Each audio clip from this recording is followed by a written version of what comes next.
దింపి జనపనారా మిల్లులు నడిపి జీవితాలతో ఆటలు ఆడిన యాజమానులను ఎదురొడ్డిన వాళ్ళు ఎర్ర జెండ గుండెల్లోనే ఒరిగిన వాళ్ళురా పోరాటాల జెండానే ముద్దాడిన వాళ్ళురా. చరిత్ర అంతా కూడా చూస్తే పోరాటాల చరిత్రనే. అంటే కార్మికులు కానీ కర్షకులు కానీ పోరాడకుండా ఏ హక్కు కూడా చరిత్రలో సాధించుకోలేదు.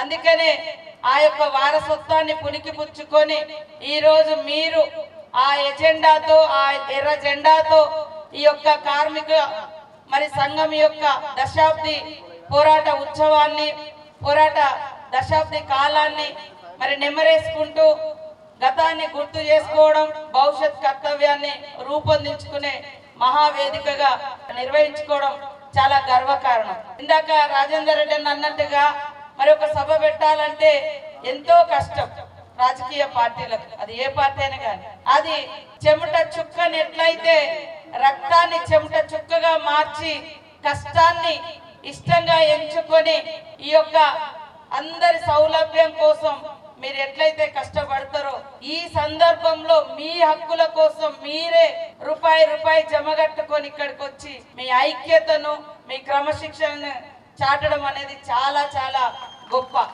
కాబట్టి ఐక్యత ఉంటే సాధించనిది ఏది లేదు.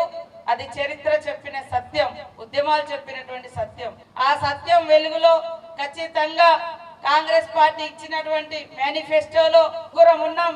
కోదండ సార్ గారు కానీ నేను కానీ రాజేందర్ అన్న ఇంకా వేదిక మీద ఉన్నటువంటి సోదరులం తీసుకెళ్లి ఖచ్చితంగా ముఖ్యమంత్రి గారితో అదే విధంగా మేనిఫెస్టో కమిటీ చైర్పర్సన్ గా శ్రీధర్ బాబు గారు కూడా ఉండే. సో మేమందరం ఇందులో మీ సంక్షేమ బోర్డు కోసం కానీ హెల్త్ కార్డ్స్ కోసం కానీ అదే విధంగా ఇన్సూరెన్స్ కోసం కానీ తప్పకుండా మాట్లాడి సాధించే విధంగా మీ పక్షాన ఉంటామని తెలియజేస్తా ఉన్నాం. అదే కాకుండా కొద్దిగా సిటీలలో ప్రత్యేకంగా కాలనీలు ప్లేసులు దొరకకుండా ప్రయత్నం చేస్తాం.